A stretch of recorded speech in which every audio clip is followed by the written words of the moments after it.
Welcome, you're listening to the Leading Hope Podcast. My name is VJ Williams, here with my friend and pastor Kevin Jack. Thank you for joining us and taking time out of your day to become a better leader. If you're new, we release a new episode every Wednesday. We would love for you to subscribe on your favorite podcast platform. Also, share this with a friend on Facebook, YouTube, and Instagram. And please rate and review. Do them both if you can on Apple or Spotify. Won't believe how that helps get this podcast in the hands of so many more leaders just like you, trying to get better like us every week. And visit leadinghope.online, get updates. Find out more about the Leading Hope community. Today, Kevin, we are in episode 2. Oh, I like it. 240. Forced maturity. This sounds like a, I don't know, man. It sounds like something's about ready to get roughed around here a little bit. Should we walk through it slowly or give end idea and then work our way back? Well, how did you write it? I walked through it slowly. There we go. You want to walk through it slowly? Walk through it slowly. Okay. So I think this is one of those episodes that you hear the title and you're like, uh-oh. Yeah. But it's probably more than what we think. So let's start here. Yeah. Maturity is a good thing. Yes. Cool? Yes. We're not talking about boring. We're not talking about no fun. Yeah. Because, whenever I can remember as a kid, and now I do this to my kid, they're like, you're being immature. I was like, that's like badge of honor. Yeah. You're so immature. I was like, yeah, and I'm fun. Yeah. Unlike you. Yeah. Yeah. So just to acknowledge, it's not a lack of joy. It's not a lack of fun. It's not anything like that. Yeah. It is. Maturity is a good thing. Definition of maturity, just for fun. Oh. Having reached the most advanced stage. Now, we're not talking about that, but I would just acknowledge, so then the definition for immature is not fully developed. Okay. And I would say, we don't want to be underdeveloped for the phase of life that we're in. I would rather be, in terms of your character, your ability, to be overdeveloped for the phase of life that you're in. Yeah. Does that change for you if you add the word spiritual before it? Oh. Because it sounds very similar. Yeah. Here's the tricky part about spiritual maturity, though. You ready for the tricky part? Yeah, I'm ready for the tricky part. Is spiritual maturity is inverted compared to regular maturity. Okay. Because regular maturity, to move from immature to mature, is to move from a state of dependence to independence. Okay. It's like, I need my parents to do all things, and now I can do these things on my own, which means my parents no longer have to go with me to the DMV or to the job interview or to the, if I'm in my 20s and graduated, my parents no longer go with me to the job interview. Prolonged adolescence. There we go. Just let that sit in for the podcast audience a little bit there. Make sure. And so while maturity is about moving from a state of dependence to independence, spiritual maturity is actually about moving from independence to dependence. That's great. So when I'm talking about spiritual maturity, I am no longer self-reliant. I am now trusting in God to lead me in these things. That's awesome. So that's where it just gets a little tricky for this. That's great. But that's a great... It's a helpful... canopy to overlay over all these ideas. That's exactly right.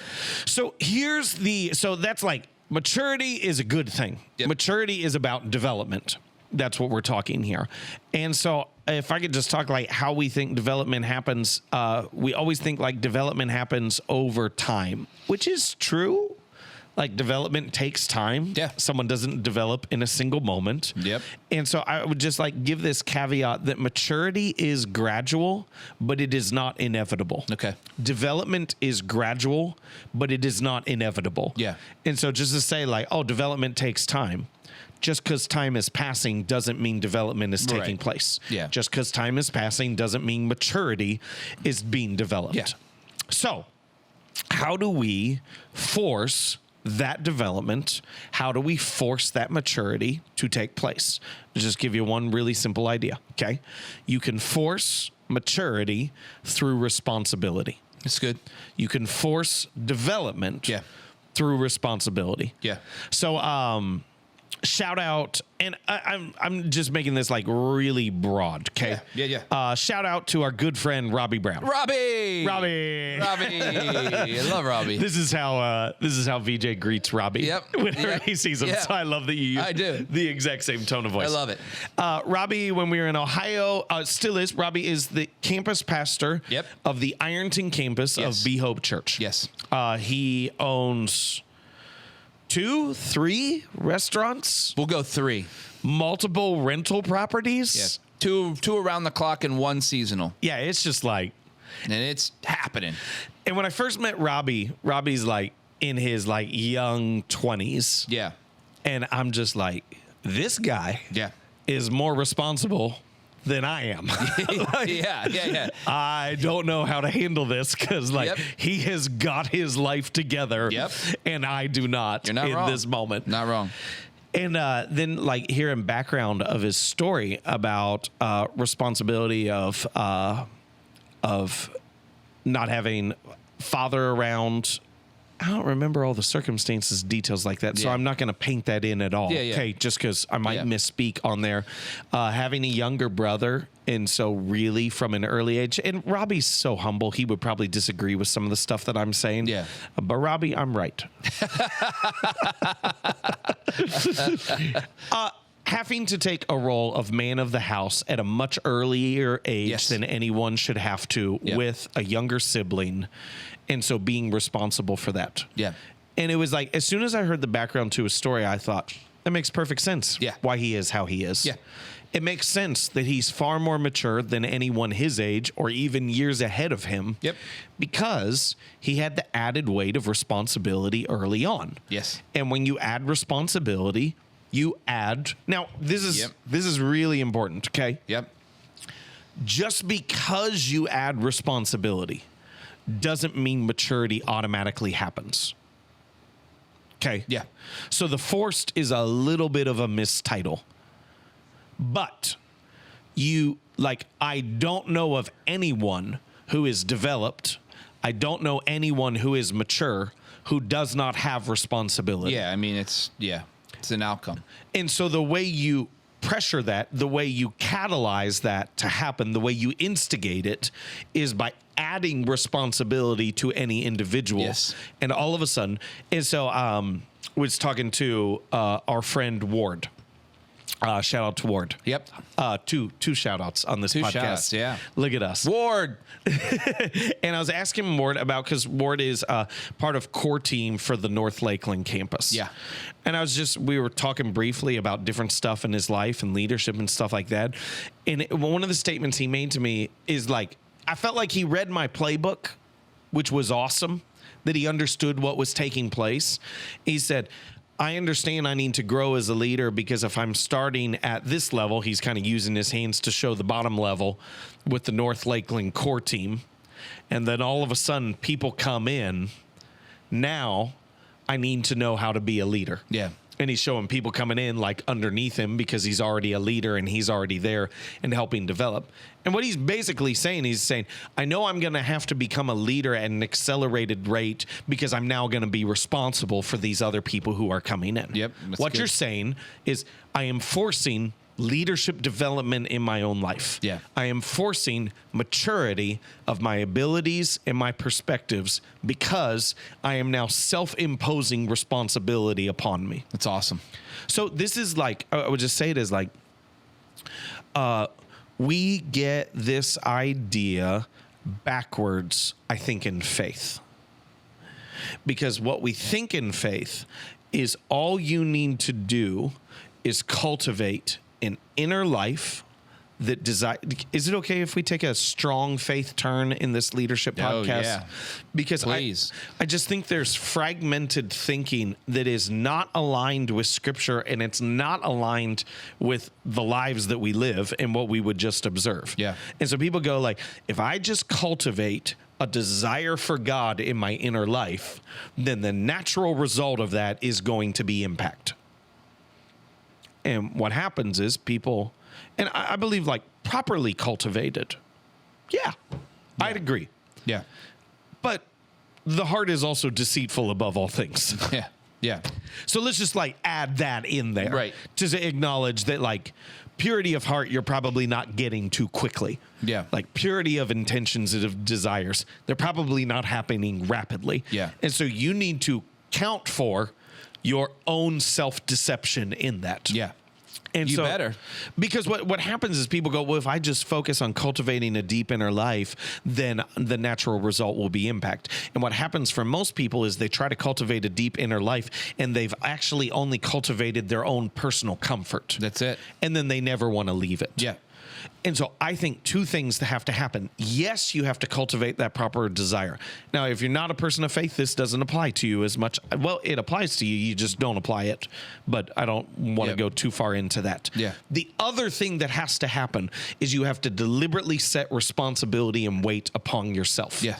And that is how you mature. Yep. And I think that there is a way, Christians always talk about like, oh, we change from the inside out. Yes. And from the outside in. Yeah. It's both. Yeah. It's never just one. Otherwise, there would be zero teachings in Scripture on what we're supposed to do. The only teachings in Scripture would be on what we're supposed to believe. Yeah. And what you see is that Jesus actually talked far more about what we're supposed to do than simply what we're supposed to believe. Yeah. Because change must happen both ways. It's good. Inside out and outside in. Yeah. And so I believe the desire for maturity comes from the inside out. Yeah. But I believe the way in which you actually force that maturity to take place is from the outside in. Yeah. And so I would And just... the mechanism for that, you're saying, is the responsibility, because there's no way to act out your maturity without having any kind of weight. Absolutely. And so, like, and the interesting thing is, especially from just going back to the leader part of the leadership podcast, is like a lot of times we'll say the more and I believe this, the more responsibility we give our team, the more responsibility our team will become. If the leader is following up with the responsibility that was given along the way for guidelines and things to help them be responsible. I don't think you can just go, here it is, good luck. Like, go. So can I give... Like, you have to have some kind, because if you do that, then you could overwhelm completely. Yes. Like, so there's got to be that. So I do believe wholeheartedly that you got to put weight on people. Could I just add this in terms of what... Yeah, absolutely. Is, one, you're absolutely right. Yeah. Good leadership. Absolutely right. But if I only get to pick one... Yeah, of course. I'm going to pick overloading someone. Always. And seeing what happens. Always. And leaving them on their own. Yeah. Then giving them no weight. Always. Because the person with no weight, I know, will atrophy. Yeah, absolutely. But the person with weight has the potential. Yeah, and I'm all weight all day. So I'm with you. You know what I mean? It's the same reason why when you're in the gym lifting by yourself, a smart, mature weightlifter will have somebody there if they're trying to go for a PR. Yep. They don't do it by themselves. Correct. Never. Otherwise, they're going to be going into surgery. Yep. No, that's and it's exactly the same right. concept. It's here. It's like, yes, give them weight. Give them a lot of weight. Yeah. Put it on them. So But be there with them. I put as a note here, and this is so in line with what you're saying. I just wanted to give that counter idea.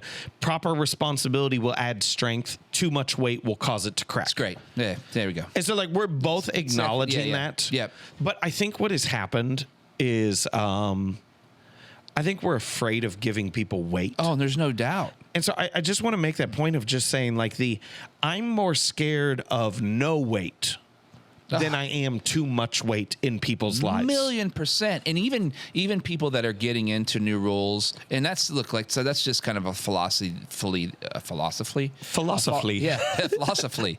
Yeah, that's a good. It's a new way. What do you call a flea who is a really deep thinker? Yes. It's a philosophy. Yes. He relies on his own strength. Yeah, literally. I don't know how, but like we come from this thing is like, the best way to watch what people can do is to give them something and let them do something with it. Yes. Like, and I know that's oversimplified, but you can't handhold someone into leadership. Correct. Right. So I'm with you there wholeheartedly. The thing that we have to remind ourselves is we once were the person that needed help a lot. Correct. You know what I mean? And so Correct. don't ever forget that part of your leadership. Yep. But obviously, the younger leaders that I'm around is there's this, that might be too much for them.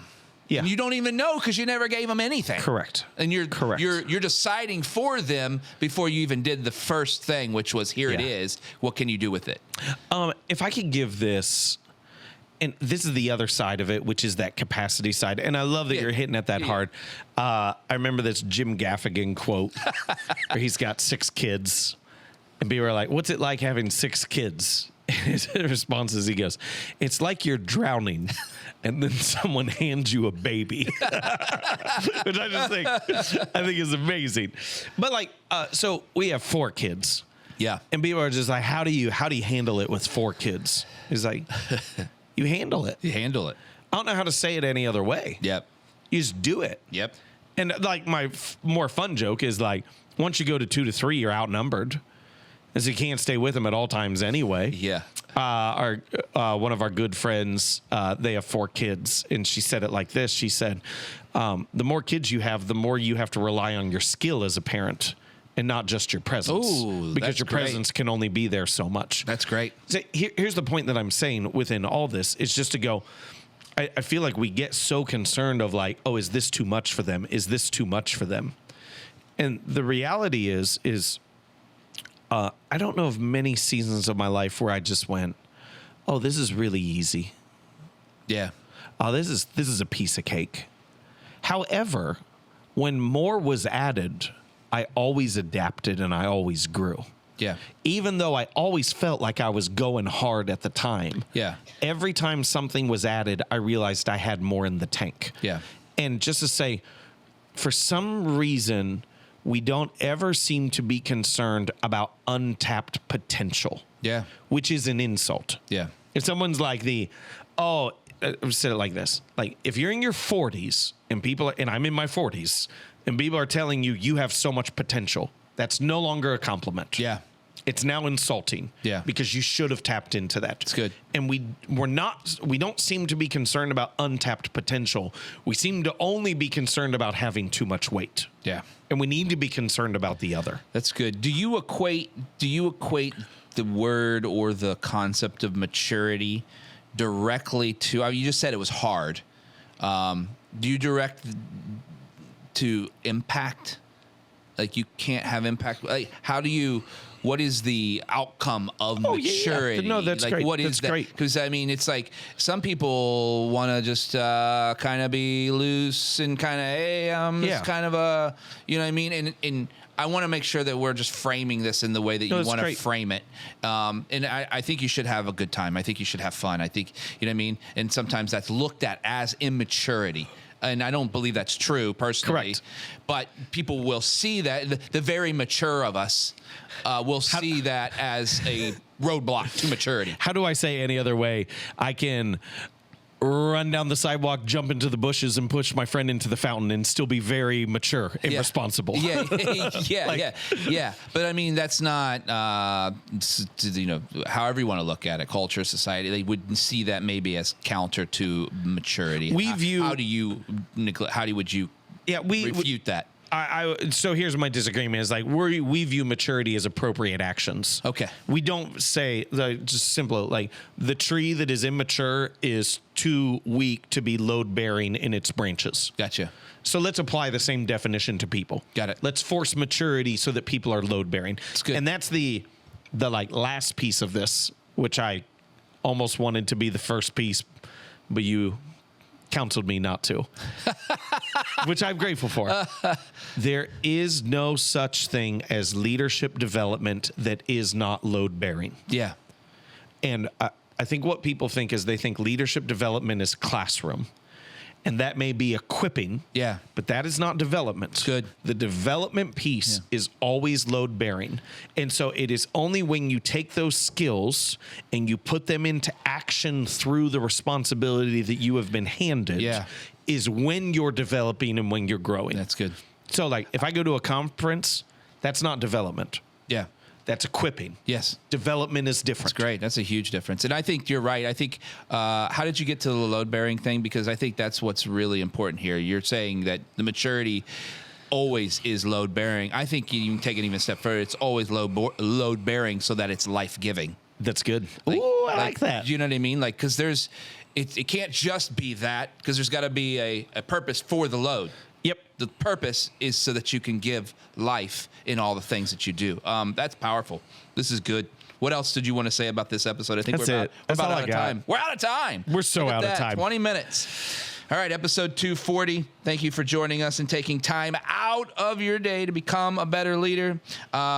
Also, just post about it, rate and review are both. You won't believe how that helps get this podcast in the hands of so many more leaders like you trying to get better like us every day. We love hearing your stories of how the podcast is working in your life and business. If you have a story, where do they go? leadinghope.online. But it sounds like there might be a new place coming soon. Stay tuned for that. We got to get to work. I got lots of work to do. But here's what you do need to know. Everyone has 20 minutes to learn to become a better leader. Make it count.